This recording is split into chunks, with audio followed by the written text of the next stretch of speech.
Bonjour à tous et bienvenue sur Cult Click. On est là avec l'ami Kerr pour vous parler du dernier film original diffusé sur Netflix. Il a été sorti il y a quelques jours. Je parle bien de The Old Guard. Kerr va vous faire un petit peu une remise en contexte du film, puis vous donner son avis et j'enchaînerai. Et je te laisse la parole. Merci et salut Kerr. Salut à tous. Alors, The Old Guard, c'est une adaptation déjà d'une œuvre littéraire qui a été réalisée par Gina Prince Bitherwood avec Charlize Theron dans le premier rôle. On retrouve également dans les acteurs connus Mathias Schoenaerts, qui est, alors j'ai sûrement massacré son nom, le pauvre, acteur belge qu'on avait vu notamment dans De rouille et d'os de Jacques Audiard. On a aussi Chiwetel Ejiofor de 12 Years a Slave ou Doctor Strange dans un second rôle.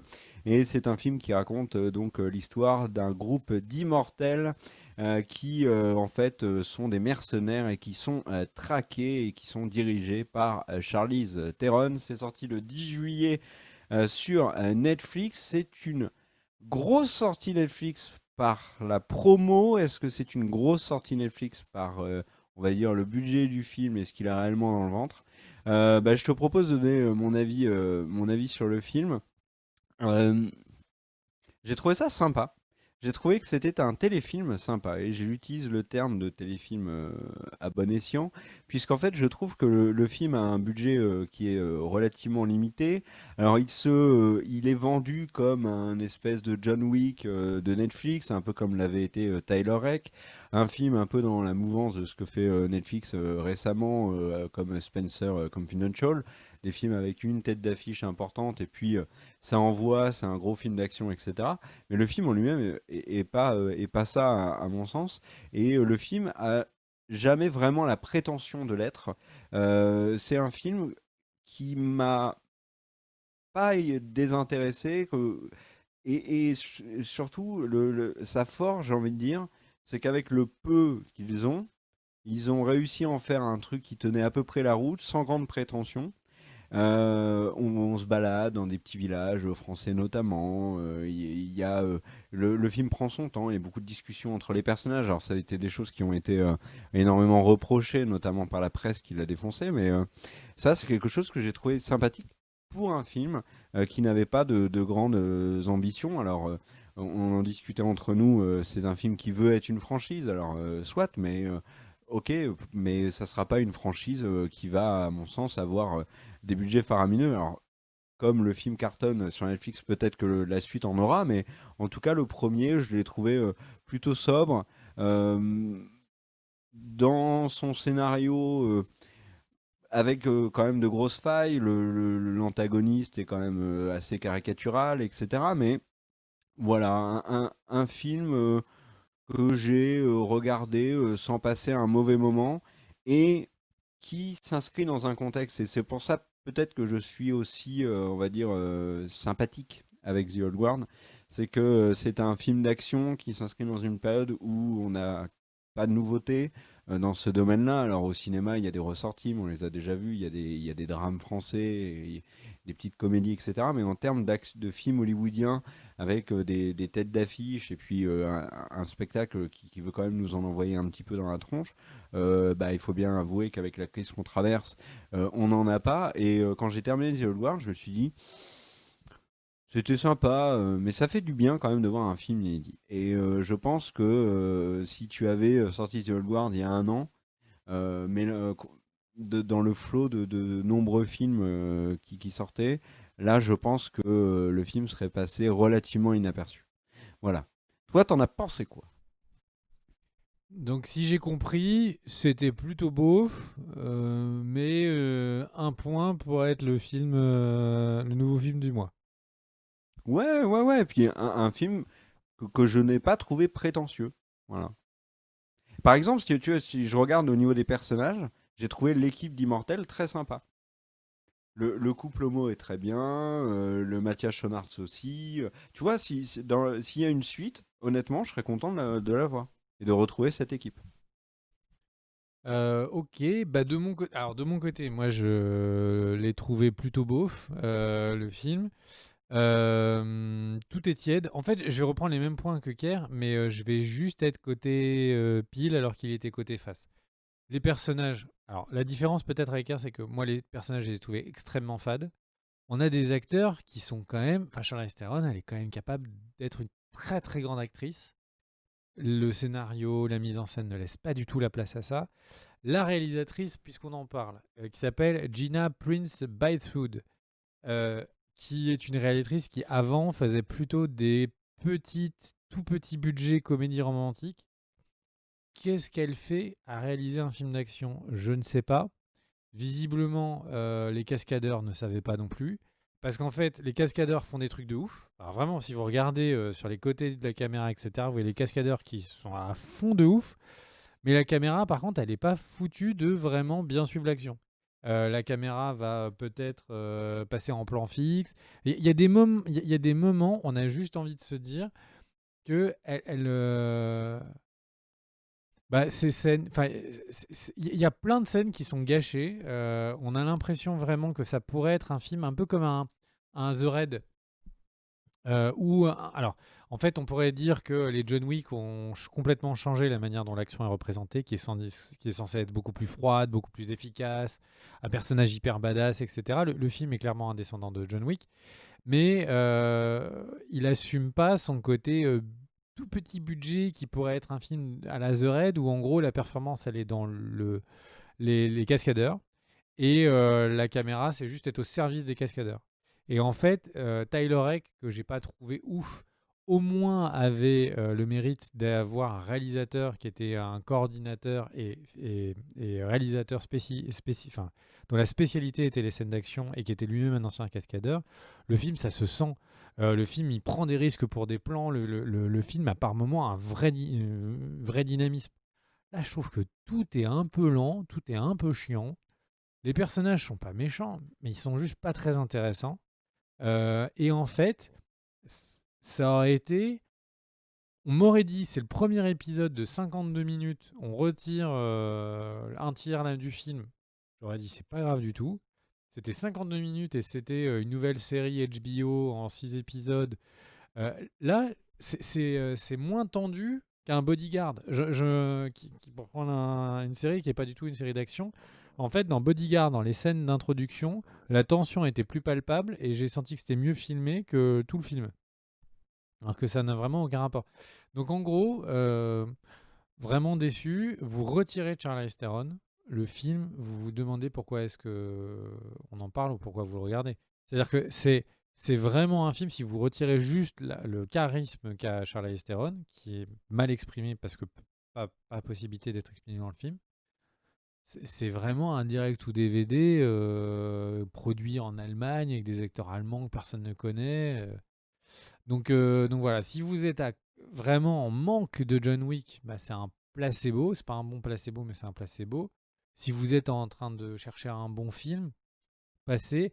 Moi, je regrette pas de l'avoir vu parce que je commence à me former un peu une idée sur la manière dont Netflix est en train d'abreuver ou de produire ces séries, enfin ces séries de films.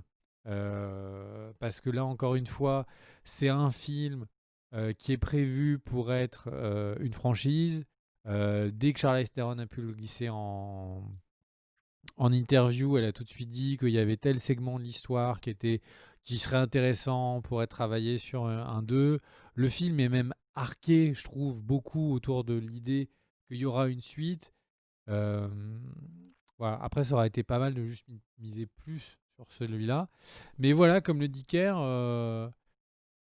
enfin non, ouais, non, je suis pas d'accord avec toi. En fait, quand tu dis que c'est cool parce que c'est au moins un nouveau film, moi je trouve que là, mieux vaut prendre ce budget, faire une série en 3 épisodes, ça me ferait pas chier et de meilleure qualité, quoi.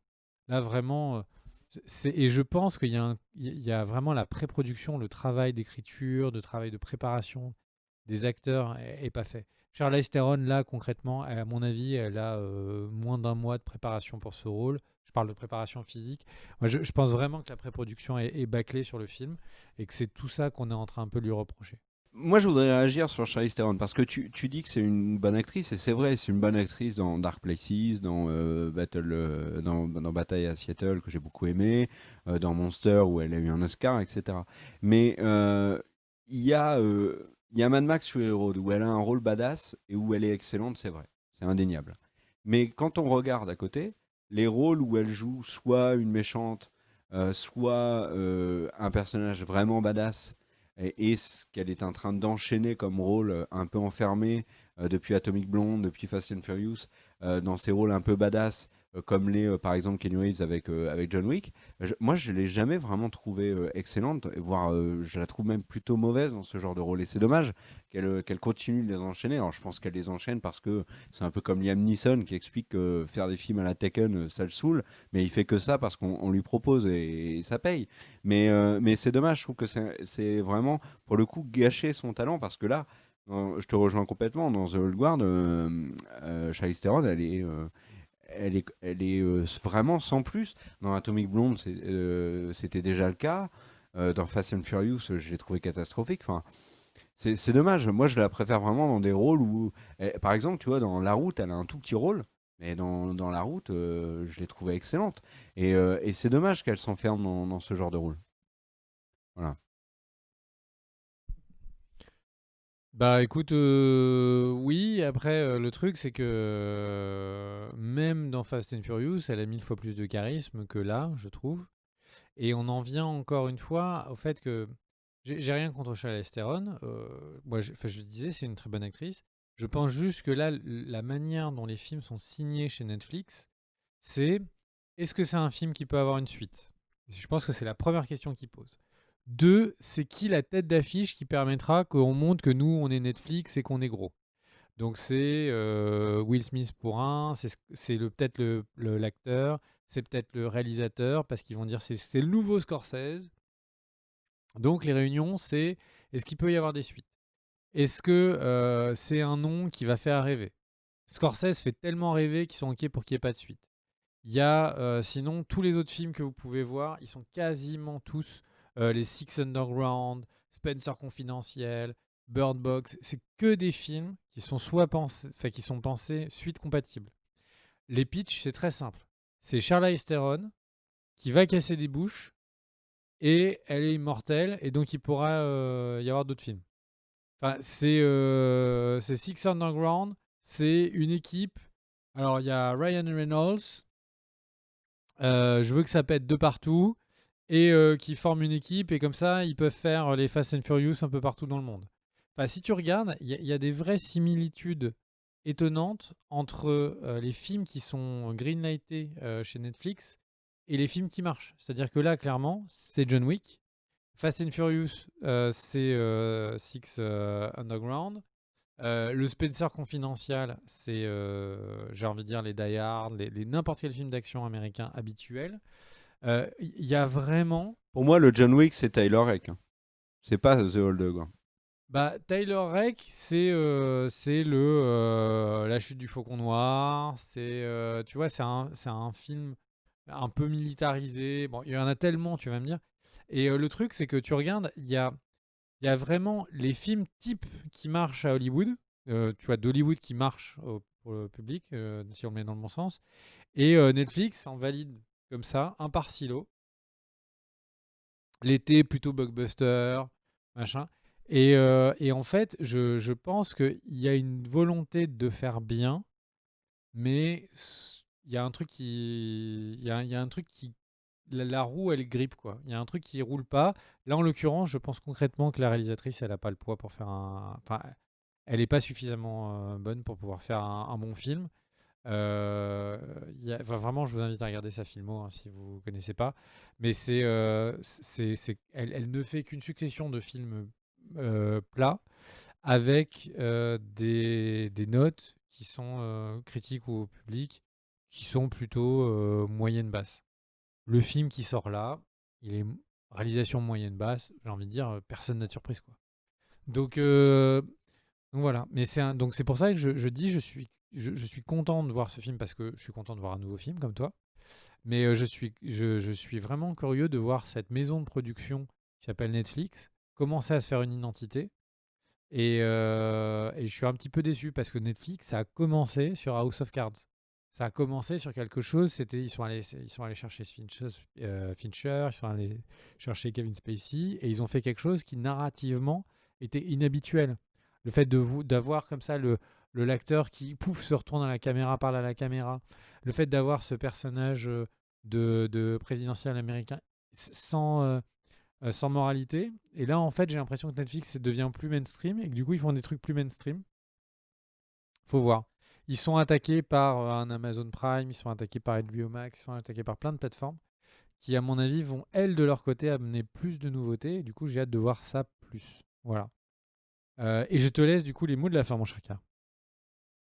Et, tu parlais de John Wick, un truc que The Old Guard prend à John Wick, mais c'est une tendance qu'on retrouve dans beaucoup de films américains. C'est ce que faisait John Wick et qui avait beaucoup surpris hein, quand le film était sorti. C'est la violence des mises à mort. C'est une balle, un mort. Et on la retrouve complètement dans Tyler Rake. Et là, on le voit aussi dans The Old Guard. Donc voilà. Ok, bon bah et voilà, c'était. Bah, dites-nous un peu votre avis sur le film dans les commentaires. Merci à tous d'avoir regardé la vidéo. Cœur sur les tipeurs et à très vite sur la chaîne. Ciao! Let's go!